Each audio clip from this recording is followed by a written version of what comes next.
Assalamualaikum warahmatullahi wabarakatuh. Izin memperkenalkan diri, nama saya Ulfatur Rismawati, NPM 20111030173, kelas MPID. Di sini saya akan membacakan materi tentang Dinasti Mughal. Dinasti Mughal tahun 1526 sampai 1857. Peradaban Islam periode klasik pertengahan merupakan peradaban yang agung. Saat itu tidak ada peradaban lain yang mampu menandingi kebesarannya. Kejayaan Islam dirasakan di berbagai daerah. Salah satunya adalah India. Di India, Islam pernah berjaya, terbukti dengan banyaknya dinasti-dinasti Islam yang pernah didirikan di sana. Misalnya saja Dinasti Mamluk tahun 1206 sampai 1290, Dinasti Khalji tahun 1206 sampai 1320, Dinasti Tagluk tahun 1320 sampai 1413, dan beberapa dinasti lainnya. Namun, terdapat dinasti yang paling menonjol di India, yakni Dinasti Mughal.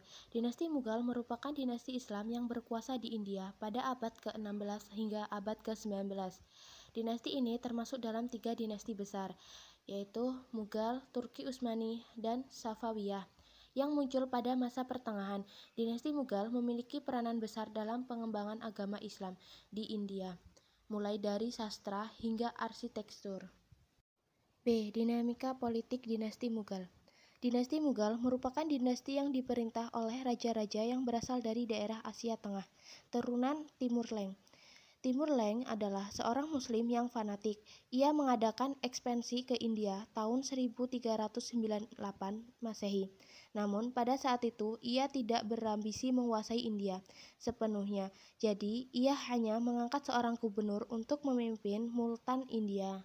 Sementara generasi kelima dari Timur Leng, yakni Jahiruddin Baburlah, yang berusaha ingin menguasai India secara menyeluruh. Awalnya ia menguasai Punjab, kemudian Delhi.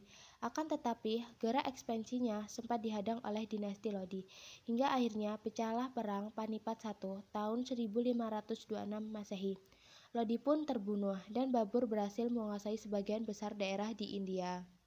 Babur berkuasa hingga tahun 1530 Masehi, kemudian digantikan oleh putranya Nasiruddin Humayun tahun 1530 sampai 1540 dan 1555 sampai 1556 Masehi.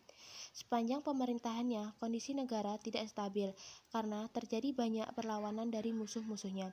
Pada tahun 1540 Masehi, terjadi pemberontakan yang dipimpin oleh Sher Khan di Kanauj. Dalam pertempuran ini, Humayun kalah dan akhirnya melarikan diri ke Kandahar dan dilanjutkan ke Persia. Atas bantuan Raja Persia, ia menyusun kekuatan kembali. Setelah merasa kuat, ia melakukan pembalasan dan menguasai India lagi pada tahun 1505 Masehi. Kekuasaan Humayun dilanjutkan oleh anaknya, Akbar Khan, dengan gelar Sultan Abdul Fath Jalaluddin Akbar Khan. Sewaktu naik takhta, ia masih berumur 15 tahun. Karena dianggap masih terlalu muda, maka pemerintah diserahkan kepada Bairam Khan. Ketika ia memerintah, banyak terjadi pemberontakan dari keturunan Sher Khan. Namun, pemberontakan yang paling mengancam adalah pemberontakan yang dipimpin oleh Himu, yang menjadi penguasa di Gwalior dan Agra. Pasukan itu berusaha memasuki kota Delhi. Bairam Khan menyambut kedatangan pasukan tersebut, sehingga terjadilah peperangan yang dahsyat, yang disebut Perang Panipat II tahun 1556 Masehi.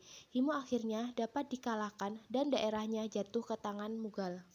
C. Perkembangan ilmu dan peradaban pada masa Dinasti Mughal. Tidak dapat dipungkiri lagi bahwasanya ketika Islam berada di suatu wilayah, ia akan mengembangkan suatu peradaban yang tinggi di wilayah tersebut. Begitu juga yang terjadi di anak benua India, khususnya pada masa pemerintahan Dinasti Mughal. Sejak kedatangannya, Islam mulai membangun peradaban yang agung dan mengesankan. Peradaban ini tercermin dari perkembangan dalam berbagai bidang, seperti bidang sastra, seni lukis, seni musik, seni bangunan, arsitektur, dan ilmu pengetahuan. Dalam bidang lain yang tak kalah maju yakni dari segi ekonomi dan politik, serta militernya. Kesusastraan berkembang di Mughal. Hal ini terbukti dengan adanya penyair-penyair yang dipekerjakan oleh istana.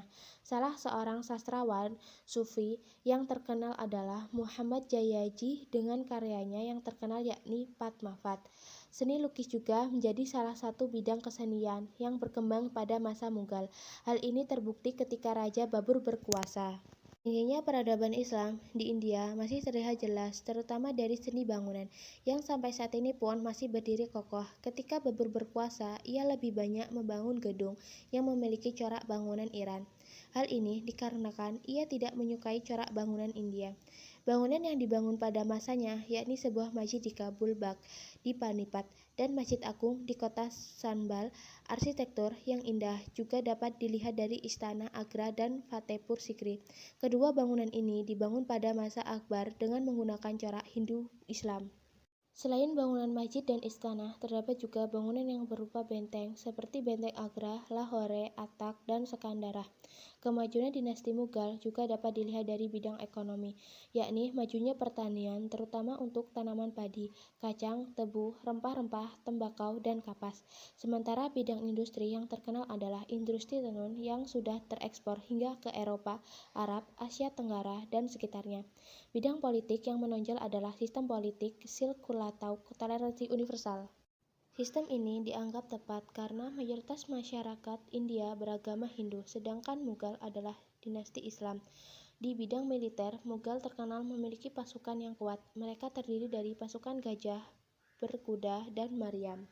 D. Peradaban Islam pada masa dinasti Mughal. Sebagai salah satu dinasti Islam di India, Mughal memiliki peran yang cukup signifikan dalam mengembangkan Islam di daerah tersebut. Hal yang mendorong perkembangan Islam adalah dalam bidang pendidikan. Di masjid juga disediakan ulama yang siap memberi pengajaran agama dalam berbagai cabang ilmu keagamaan. Hal ini menarik perhatian masyarakat, sehingga mereka pun mengikuti kegiatan pengajaran ini. Pengajaran ilmu agama ini mengalami perkembangan, bahkan Masjid Raya berkembang sedemikian rupa sehingga menjadi sebuah universitas. Selain masjid, terdapat pula khankah pesantren yang dipimpin oleh wali atau ulama. Pesantren ini umumnya didirikan di daerah pedalaman. Di khankah diajarkan beberapa cabang keilmuan yang ternyata bukan hanya di bidang keagamaan, tetapi juga menyangkut ilmu umum seperti matematika, matik, logika, filsafat, sejarah, geografi, dan lain sebagainya. Sementara keilmuan agama yang dikaji antara lain tafsir Al-Quran, hadis fikih. Bahasa pengantar yang digunakan adalah bahasa Persia. Khankah ini dibuka untuk laki-laki maupun perempuan. Sekian materi yang dapat saya sampaikan. Saya akhiri. Wassalamualaikum warahmatullahi wabarakatuh.